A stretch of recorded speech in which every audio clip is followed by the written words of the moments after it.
right, let's have this conversation this morning about the proposed new minimum wage.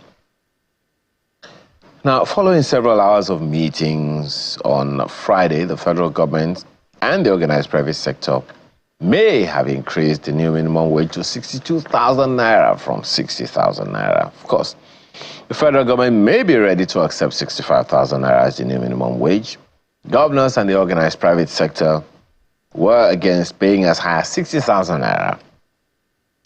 Their figure, 57,000 naira. In fact, that, according to them, anything above that may not be sustainable. But the organized labor is proposing 250,000 naira minimum, which is, of course, a shift from its earlier for 494,000 naira. This brings to an end the deliberations on the new minimum wage by the tripartite committee set up by the federal government after several months. The recommendations will be forwarded to President Tinubu, who is expected to send an executive bill to the National Assembly for legislative action. And though both Labour, the organized private sector, and the federal government had agreed that the current minimum wage of 30,000 naira is no longer sustainable, the present economic reality of the country, agreeing a figure for the new minimum wage had for long been a very, very difficult one. So this is the bus stop we have now. Let's begin this conversation with Danjuma Mohammed this morning. Thank you so much for joining us. Thank you very much for having me. So let's begin. Where exactly are we? What's your take on the progress we ought to be making from here? Yes, thank you very much. I think first we should understand where we're coming from with this issue of wage increase and all that and all that. It's been, a kind of, it's been, okay, can I? Please go ahead, we can hear you. Okay. We must understand the fact that, you see, wage increase within the context of human resources management is simply an incentive, to boost, productivity in human resource. You see, Nigeria really caught its teeth in this whole saga way back in 1974. When, after the Civil War, I think the military government of General Gowon decided that to set up a committee, popularly known as Udoji Commission. The Udoji Commission actually recommended that to boost efficiency and effectiveness of the civil service, there should be a salary award. I mean, before then, we had a very normal economic situation. Nigeria's inflation rate, as at that time, was single digit, very, very minimal, and very good for the economy.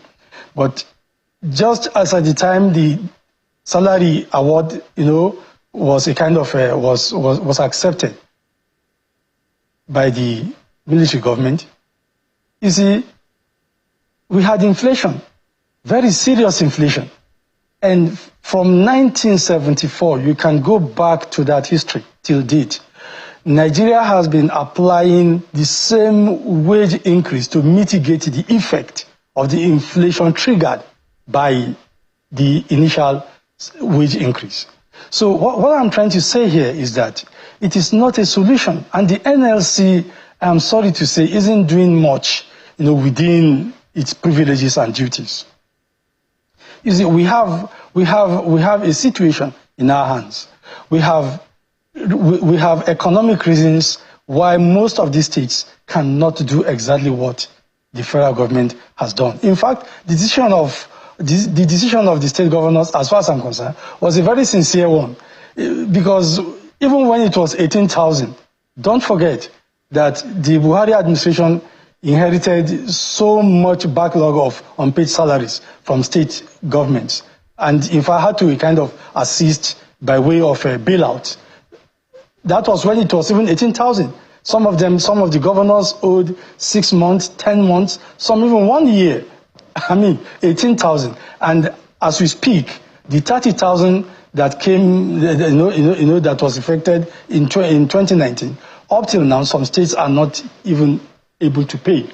So what I'm saying here is that, you see, the wage increase in Nigeria itself, has proven to be a kind of a kind of agent. Are we looking in the right direction,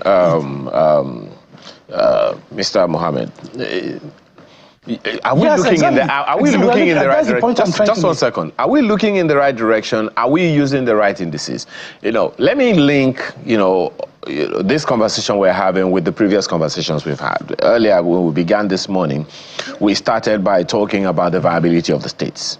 Then we went into food production, food security in the country. And now we're talking about minimum wage. All of these conversations have one thing or the other to do directly with the states. Is it that the states themselves are not viable? Is it that they do not have the capacity to produce money for themselves?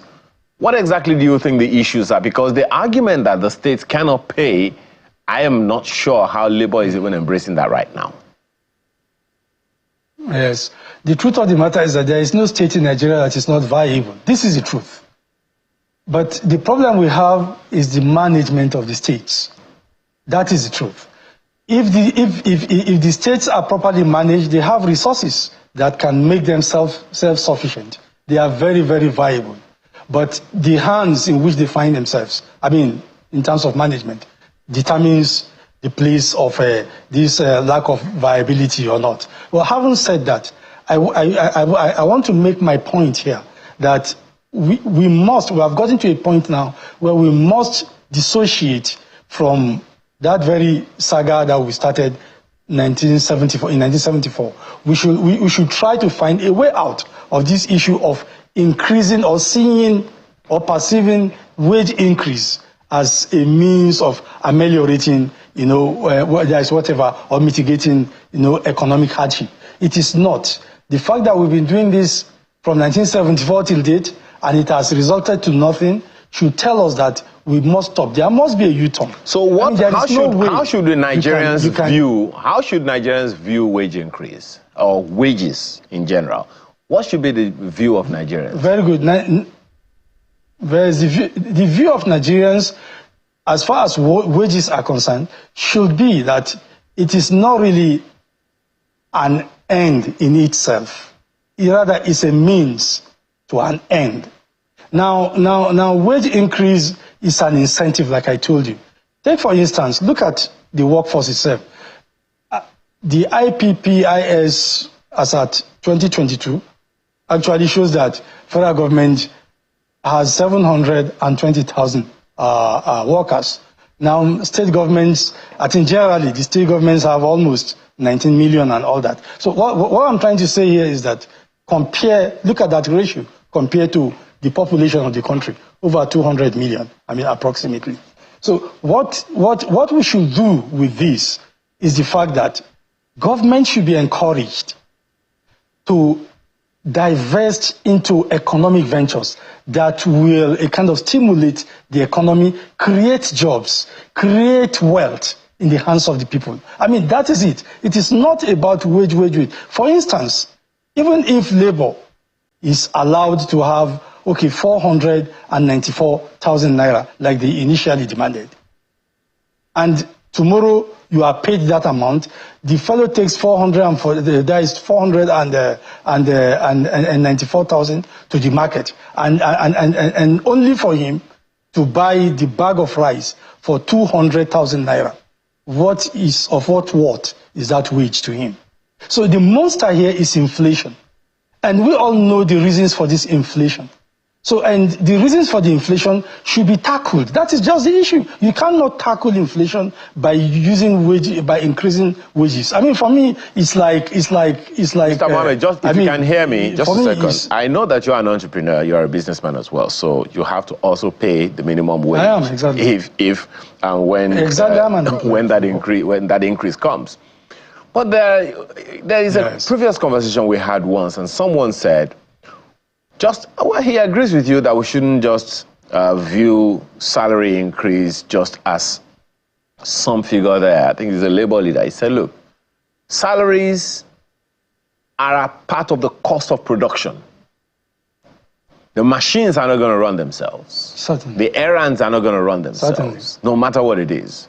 It's Certainly. part of the production cost in the entire process, in the entire value chain.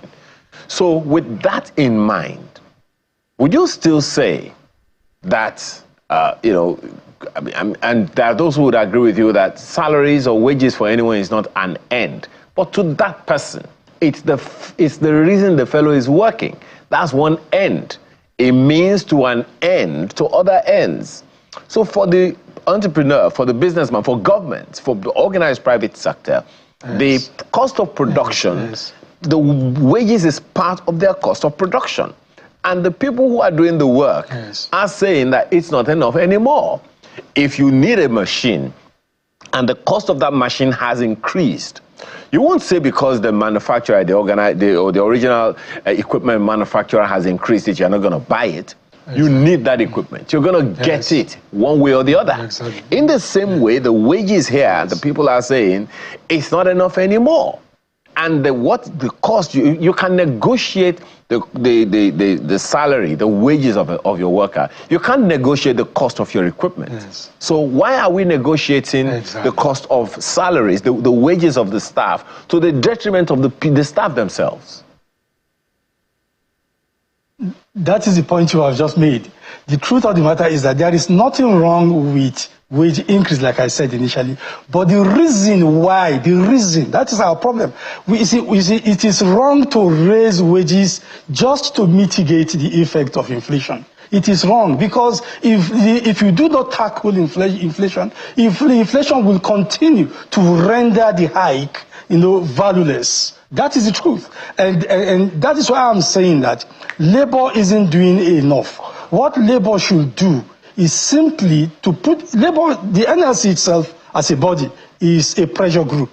Labor should, a kind of put pressure and support. That is for government to create, to open, to enlarge the base of the economy. There are so many things that, for instance, what is labor's response to the student loan thing? Is the NEL fund. It's called NEL fund. The NEL fund student loan. Is it not meant to ease pressure on salary earners? What is labor's response to the credit corp that is talking about the consumer credit scheme? Is it not meant to ease pressure from salary earners? There are things like that. These are the area where labor should look at and encourage the federal government to divest and invest into. But when you begin to raise or hike the wages because, rice is no longer 35,000, it's now 75,000, and you do not tackle the reasons why rice jumped from 35,000 to 75,000.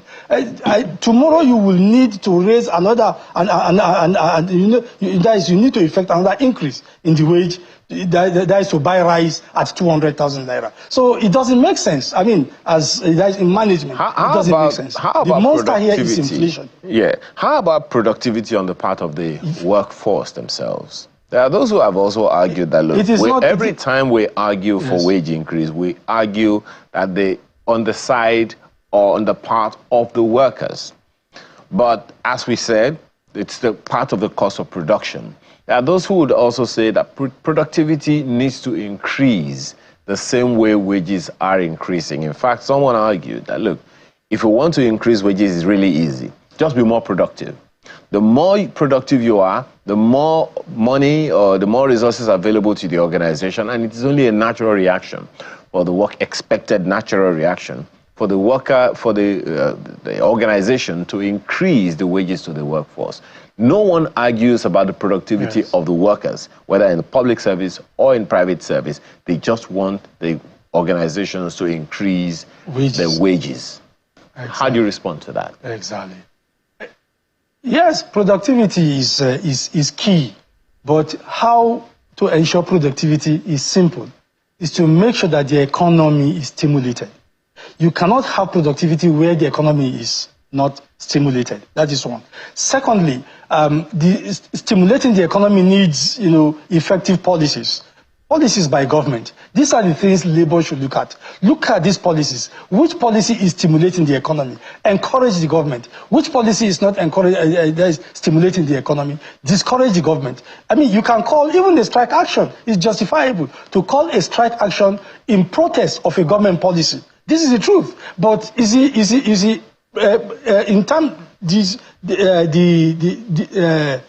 the wages or the increase, the current demand for wages increase is not based on a kind of promoting productivity. It's actually meant to mitigate, the effect of inflation on the ordinary worker. But if you really want productivity, that is, as far as the federal civil service and the state civil services are concerned, you need to retrench redundancy.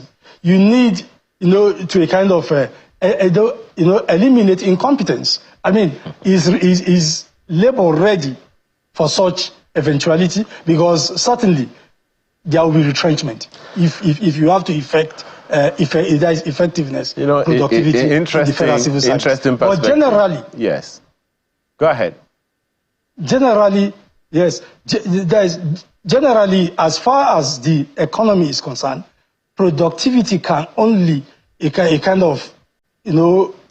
be achieved by way of creating the space, allowing for participation. I will give you an example of what can bring productivity into the economy and our, that is ecosystem.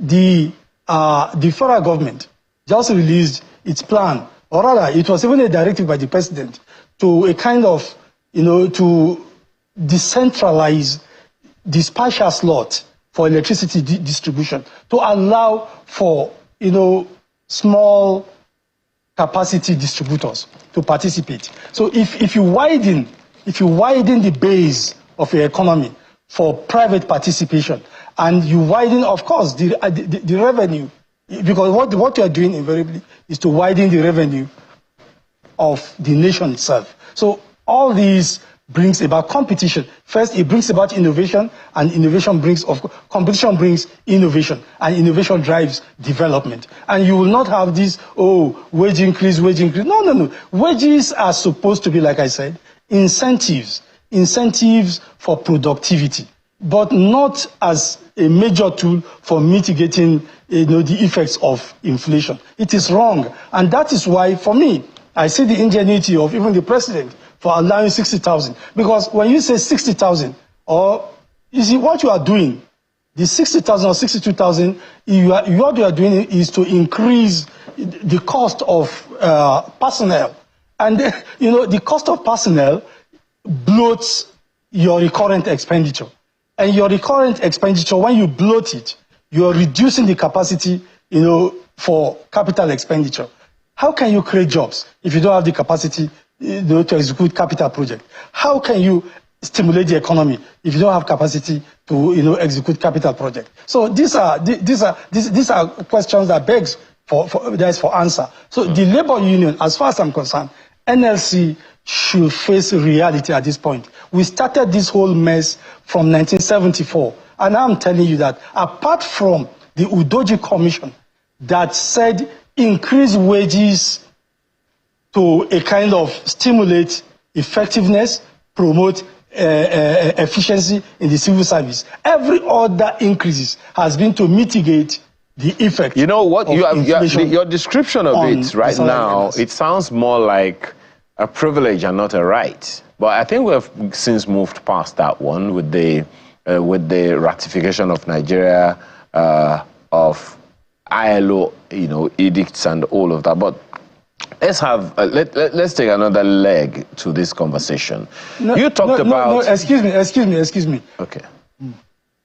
Go ahead. Yes, wages is a right. Wages is purely payment for service. It is not a privilege. Exactly. So it's an end. What I'm saying is on one hand. No, what I'm saying. Excuse me. Get me right. What I'm saying is that wages should be increased for reasons of productivity, efficiency, and effectiveness of service and delivery. not just as a reaction to inflation, as a mitigation for exactly. That is just it. I mean, and that is what labor is doing, and it is wrong. But and that is why there is something that you spoke to earlier. You've explained all of this point quite significantly, but there is something that you spoke to earlier, and you talked about the likelihood of people losing their jobs as a result of wage increase.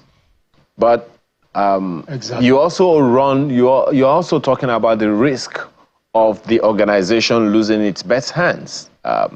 Staff retention in a number of organizations is a problem. And with high turnover of staff comes lower levels of what they call organizational memory, institutional memory.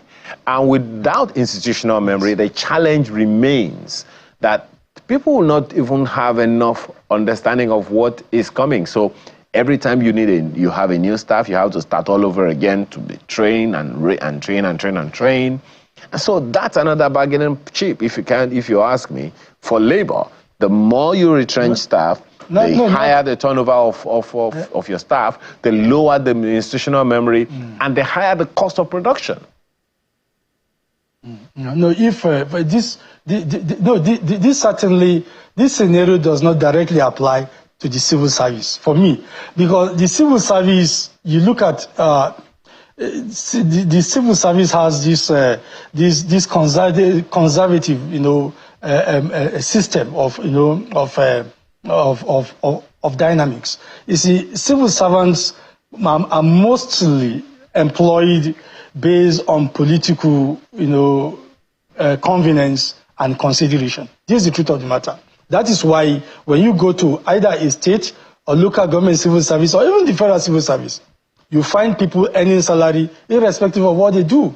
Situations like this are not obtainable or are not even acceptable within the organized private sector. You can't get that done. So, and that is why I'm saying that if at all you want to compel, that is the state government, for instance, to pay the amount labor is demanding on the ground of efficiency and effectiveness, certainly there will be retrenchment. Exactly. How do you handle that? But again, we do not need to go into that because we are in a situation whereby we need to create at least jobs. We create jobs, not to create unemployment. Rather, we create employment now. Now, in wanting to create employment, you don't encourage government to retrench. But rather, what you do is to encourage the government along the line of deploying policies that will mitigate the adverse effect of inflation on the people. I mean, that is it. That is what labor should be doing. It's not asking for wages.